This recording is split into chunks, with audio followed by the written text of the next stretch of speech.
વડોદરાની રાત્રિ બજારમાં ગુંડાઓ ત્રાટક્યા, દુકાનોમાં કરી તોડફોડ, પોલીસે ભણાવ્યો પાઠ।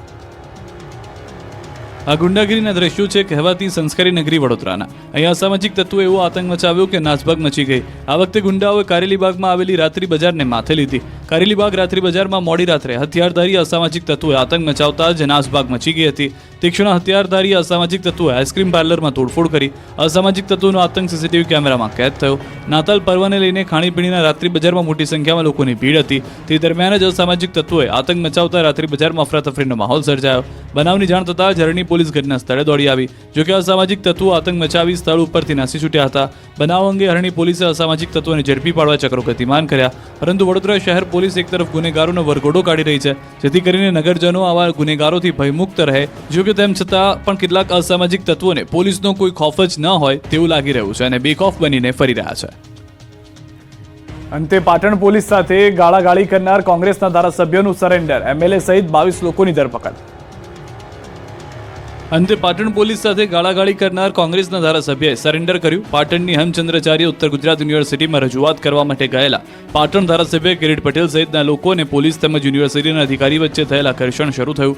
આ મામલે ફરિયાદ થઈ। આ અંગે કોર્ટમાં જામીન અરજી પાછી ધકેલાતા પાટણના કોંગી ધારાસભ્ય સહિત 21 લોકો વહેલી સવારે પોલીસ મથકે હાજર થતા તેમની ધરપકડ કરવામાં આવી। કિરીટ પટેલ સહિત 21 લોકો વહેલી સવારે પોલીસ મથકે હાજર થયાના સમાચાર મળતા જ તેમના સમર્થકો પણ પોલીસ મથકે પહોંચી રહ્યા હતા।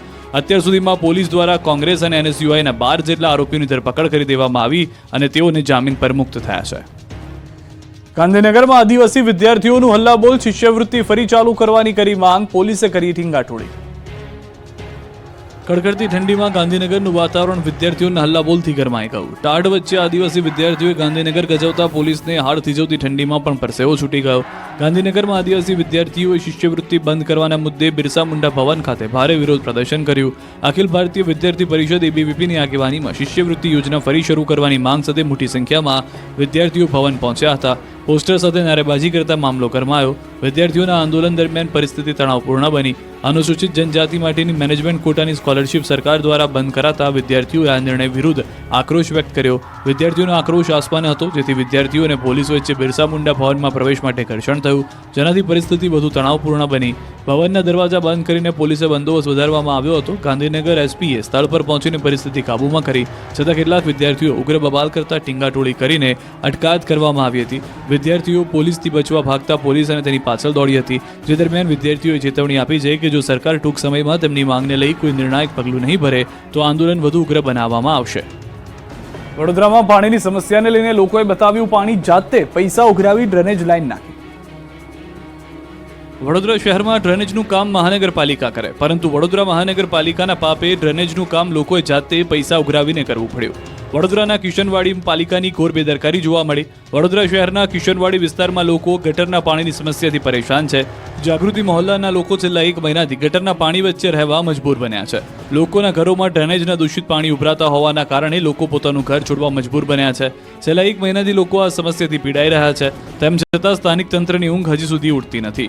લોકો પોતાના ઘરમાં જમવાનું પણ બનાવી શકતા નથી। ઘરોમાં પણ ગટરના પાણી ઉભરાતા હોવાથી લોકોના સ્વાસ્થ્યને મોટું નુકસાન પહોંચી રહ્યું છે। સ્થાનિકોની રજૂઆત બાદ પણ નિકાલ ન આવતા લોકોએ સૂત્રોચ્ચાર કર્યા। સ્થાનિકોને જાતે રૂપિયા ખર્ચીને ડ્રેનેજ લાઈન નાખવાનો વારો આવ્યો।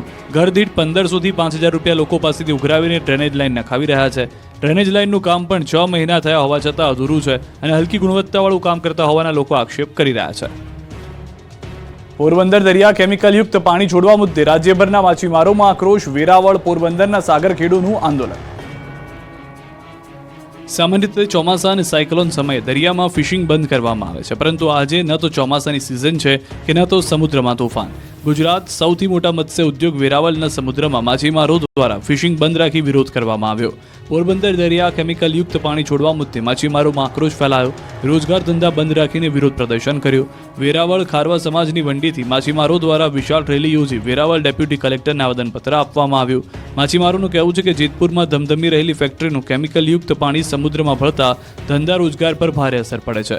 સમુદ્રમાં માછીમારોને પૂરતી માછલી મળતી નથી અને કેમિકલ ઠલવાશે તો માછીમારો બેરોજગાર બની જશે। આ પાણી છોડવાનું બંધ નહીં કરે તો આંદોલનની ચીમકી પણ આપવામાં આવી છે।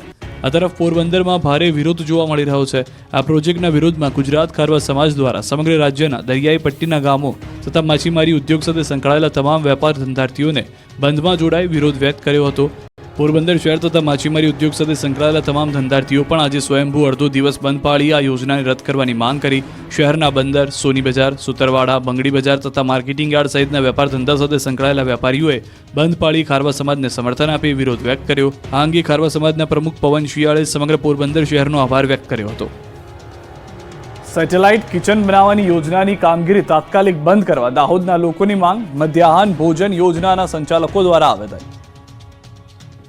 કેન્દ્ર સરકાર દ્વારા કેન્દ્રીય રસોડા બનાવવાની કામગીરી પૂરજોશમાં ચાલી રહી છે. એક જ જગ્યાએ ભોજન બનાવી દરેક સ્કૂલોમાં વિતરણ કરવામાં આવશે. પીએમ પોષણ શક્તિ નિર્માણ યોજના અંતર્ગત દાહોદ જિલ્લામાં પણ કેન્દ્રીય સેન્ટ્રલાઇઝ કિચન બનાવવાની તૈયારીઓ ચાલી રહી છે, જેને લઈને દાહોદમાં દેવગઢ બારિયા તાલુકાના મધ્યાહન ભોજન યોજનાના સંચાલકોમાં રોષ જોવા મળ્યો. સેટેલાઇટ કિચન બનાવવાની યોજનાની કામગીરી તાત્કાલિક બંધ કરવા મામલતદારને આવેદનપત્ર આપ્યું, કેમ કે દરેક પ્રાથમિક શાળાઓમાં ચાલતી મધ્યાહન ભોજન યોજના અંતર્ગત બાળકોને ગરમ ભોજન આપવામાં આવે છે, જ્યારે સરકાર દ્વારા કેન્દ્રીય રસોડા બનાવવામાં આવશે તો એક જ જગ્યાએ ભોજન બનાવી દરેક સ્કૂલોમાં વિતરણ કરવામાં આવશે. ભોજન ઠંડુ મળશે. તો હાલમાં મધ્યાહન ભોજનમાં સંચાલક, રસોઈયા, હેલ્પર સહિતનો સ્ટાફ સ્થાનિક કેટલીક શાળાઓમાં સરકારના નિયમ અનુસાર વિધવા અને જરૂરિયાત લોકો ફરજ બજાવે છે. જો સરકાર દ્વારા કેન્દ્રીય રસોડા બનાવવામાં આવશે તો સ્થાનિક મધ્યાહન ભોજનમાં ફરજ બજાવતા અનેક લોકો બેરોજગાર બનશે. જૂનાગઢમાં વધુ એક આશ્રમનો વિવાદ. માયારામ આશ્રમ ગિરીશ કોટેચાએ પડાવ્યાનો આક્ષેપ. તનસુખગીરી બાપુ બ્રહ્મલીન થયા બાદ જૂનાગઢમાં ગાદીનો વિવાદ હજી પણ શમી નથી રહ્યો. ભૂતનાથના મહંત મહેશગીરી બાપુએ જૂનાગઢ મનપાના ડેપ્યુટી મેયર ગિરીશ કોટેચા વિરુદ્ધ ગંભીર આક્ષેપો કર્યા. ધાર્મિક જગ્યા પચાવી પાડી પૌરાણિક માયારામ આશ્રમમાં ખોટી રીતે ટ્રસ્ટી બની ગયા હોવાનો આક્ષેપ છે. બાપુએ ચેરિટી કમિશનર પર પણ સવાલો ઉઠાવ્યા. સામેની તરફ ગિરીશ કોટેચાએ તમામ આક્ષેપોને ફગાવ્યા. પોતે કંઈ ખોટું કામ ન કર્યું હોવાનો બચાવ કર્યો. માયારામ આશ્રમ અને વ્યાસ ભુવનના ટ્રસ્ટીઓ પણ ગિરીશ કોટેચાના બચાવમાં આવ્યા. બધું જ કાયદાકીય રીતે કરાયું હોવાની સ્પષ્ટતા કરી. વ્યાસ નિવાસની જગ્યામાં હાલ શ્રી કલ્યાણરાયજીનું મંદિર અને શ્રી વ્યાસેશ્વર મહાદેવનું મંદિર આવેલું છે. આખી જમીન ટ્રસ્ટની માલિકીની છે, જેના પર ગિરીશ કોટેચાએ પોતાનો બંગલો બનાવ્યો.